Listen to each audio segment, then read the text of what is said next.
ফুচকা দেখতে দারুণ না? অমনই অসাধারণ খেতে যদি বানিয়ে নেওয়া যায়। তো চলো রেসিপিটা দেখিয়ে দিই। এই যে ফুচকাগুলোকে সাজিয়ে নিয়েছি, এবার আমি বানাবো চাটনি ফুচকা। আমি ভারতী থেকে সিঙ্গারা, তো চাটনিটা বেঁচে গেছে, তো সেই চাটনিটা দিয়ে আমরা এখন সিঙ্গারার চাটনি বেঁচে গেছে, সেই চাটনিটা দিয়ে আমরা এখন ফুচকা খাবো।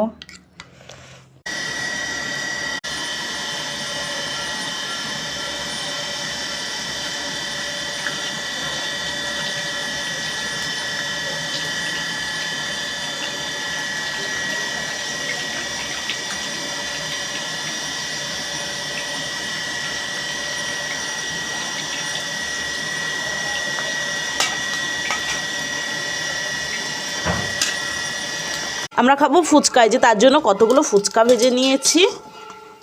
ফুচকাগুলো আমি ঘরেই ভাজলাম। এই যে আলুটা সুন্দর সিদ্ধ হয়ে গেছে, এবার আলুটাকে ছাড়িয়ে নেব।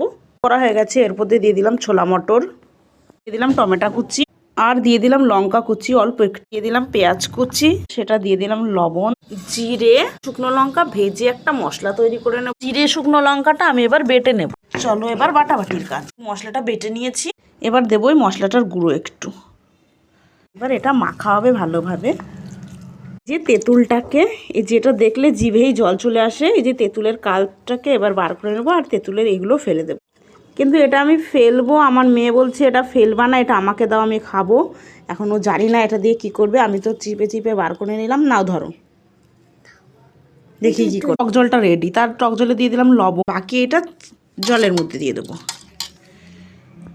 সেটা হলো ওপর দিয়ে দিলাম একটু চাট মশলা সব কিছুতে, লেবুর রস দিতে, এই জন্য এখন লাস্টে 5টি লেবুর রস দিচ্ছি।